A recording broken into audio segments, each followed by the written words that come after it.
उत्तराखंड में हो रहे महिला अपराध के खिलाफ कांग्रेस पार्टी ने मोर्चा खोल दिया है।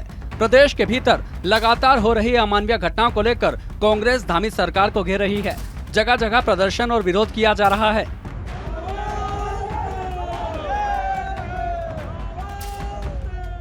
उत्तराखंड में लगातार महिलाओं के खिलाफ हो रहे अत्याचार की खबरें सामने आ रही हैं।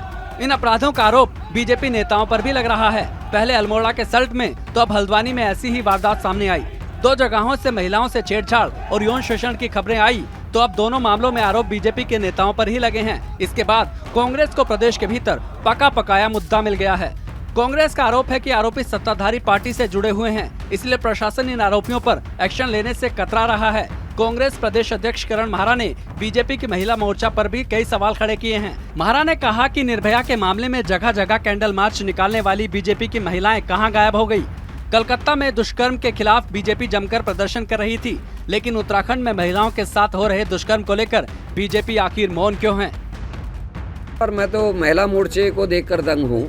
निर्भया के उसमें जगह जगह आंदोलन करने वाली, कैंडल मार्च करने वाली वो महिलाएं उत्तराखंड के मामलों में गायब क्यों हैं? एक चीज़ और मैं आपसे बांटना चाहता हूँ, जो कलकत्ता में केस हुआ उसमें तो सब आंदोलन कर रहे थे और उत्तराखंड की बेटियों के लिए आंदोलन करने वाले कहाँ गायब हो गए, ये समझ से परे है। तो इसको पब्लिक को समझना चाहिए। जब कोई शहीद आता है और चुनाव होते हैं तो सैकड़ों लाखों की संख्या में लोग, जब तक सूरज चांद रहेगा तब तक तेरा नाम रहेगा। और जब आगे पीछे हमारे बच्चे दीपक आया, अन्य लोग आए, वो भीड़ नहीं थी। तो ये जो पॉलिटिकल लोग जो लोगों को पपेट की तरह यूज़ करते हैं डमरू बजा के चुनाव के टाइम में, उनसे सतर्क और उनको पहचानने की जरूरत है। उत्तराखंड में कांग्रेस प्रदेश अध्यक्ष करण महारा महिलाओं के खिलाफ हो रहे अत्याचार को लेकर सरकार को घेर रहे हैं, तो वहीं पूरी कांग्रेस प्रदेश के भीतर इन अपराधों को लेकर एक्टिव है। सल्ट मामले को लेकर कांग्रेस जोर शोर से प्रदर्शन कर रही थी। हल्द्वानी में धरना प्रदर्शन और घेराव करने के बाद बीजेपी नेता के खिलाफ घटना के 4 दिन बाद मुकदमा दर्ज किया गया। इसे लेकर कांग्रेस सवाल खड़े कर रही है। दरअसल हल्द्वानी में बीजेपी नेता के खिलाफ लालकुआ कोतवाली में एक 25 वर्षीय विधवा महिला ने बीजेपी नेता के खिलाफ दुष्कर्म की शिकायत की है। पुलिस ने दुष्कर्म की धाराओं में मुकदमा दर्ज किया है। पुलिस इस पूरे मामले की छानबीन कर रही है। महिला का आरोप है कि नैनीताल दुग्ध संघ के अध्यक्ष और कथित बीजेपी नेता ने नौकरी दिलाने का झांसा देकर लंबे वक्त तक उसका शारीरिक शोषण किया है। नहीं चलेगी, नहीं चलेगी, नहीं चलेगी, ये मनमानी नहीं चलेगी, नहीं चलेगी, नहीं चलेगी। नौकरी करने के बाद मतलब उससे नौकरी की, मुझे मेरे हस्बैंड एक्सपायर हो गए थे तो मुझे नौकरी की जरूरत थी बच्चों की वजह से, क्योंकि मेरे बच्चे बहुत छोटे छोटे हैं। तो उनके पालन पोषण के लिए मुझे जाहिर सी बात है चाहिए था कुछ, भरण पोषण कैसे हो। तो उस सिलसिले में मैं इनके पास गई। 2021 में मेरी यहाँ इन्होंने कामगार के लिए मतलब यहाँ मैं उसमें लगी कॉन्ट्रैक्ट बेसिस पे।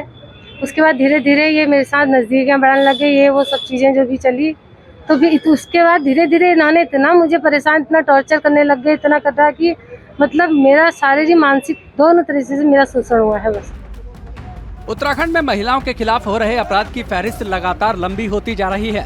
चमोली के नंदानगर में नाबालिग लड़की के साथ एक दूसरे समुदाय के युवक पर छेड़छाड़ और दुष्कर्म की कोशिश के आरोप लगे हैं। इसे लेकर स्थानीय लोगों में खासा आक्रोश देखने को मिल रहा है।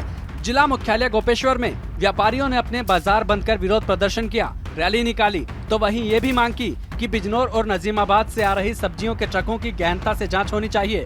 साथ ही गोपेश्वर में दुकानों में काम कर रहे मजदूरों का भी सत्यापन किया जाना चाहिए। हमारी यही मांग है कि जो नंदानगर घाट में एक नौजवान युवती के साथ दुराचार की घटना हुई है, छेड़छाड़ की घटना हुई है, इस घटना में संलिप्त अपराधी को, जिसने ये घटना को अंजाम दिया, उसको तुरंत गिरफ्तार किया जाए, उस पर संगीन से संगीन धाराओं में मुकदमा दर्ज किया जाए। और हम ये कहना चाहते हैं साथ में कि जिन लोगों ने भी उस अपराधी को आज तक पुलिस की नजरों से, प्रशासन की नजरों से बचा करके रखा है, वो गिरफ्तार नहीं हो पाया है, उन लोगों की भी गहनता से पड़ताल की जाए, उनकी भी जांच की जाए और उनके खिलाफ भी उसी तरह का मुकदमा दर्ज किया जाए जिस तरह का मुकदमा उस आरोपी के ऊपर दर्ज किया जाना चाहिए। नंबर 1 बात।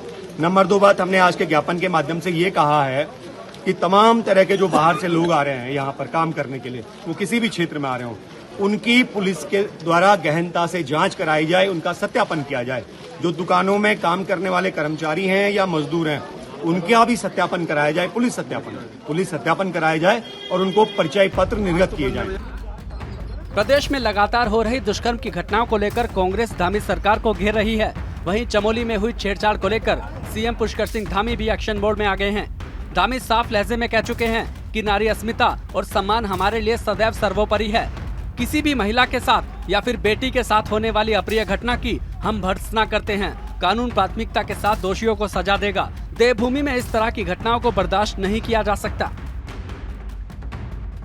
भले ही सीएम धामी बेटियों की अस्मिता के साथ खिलवाड़ करने वालों पर सख्त कार्रवाई की बात कह रहे हों, लेकिन मौजूदा दौर में जिस तरह से प्रदेश के भीतर महिलाओं के साथ घटनाएं सामने आ रही हैं, उसे देखते हुए कानून व्यवस्था पर सवाल खड़े हो रहे हैं। इन्हीं सवालों के साथ प्रदेश के भीतर सियासत गर्मा गई है। खासकर कांग्रेस की तरफ से कई जगहों पर विरोध प्रदर्शन किया जा रहा है, पुतले फूंके जा रहे हैं और सियासत भी अपने पूरे शबाब पर है। ब्यूरो रिपोर्ट, श्रेष्ठ उत्तराखंड। श्रेष्ठ उत्तराखंड पर खबरों से जुड़े रहने के लिए चैनल को सब्सक्राइब और लाइक करें, बेल आइकन दबाएं और देखते रहें श्रेष्ठ उत्तराखंड।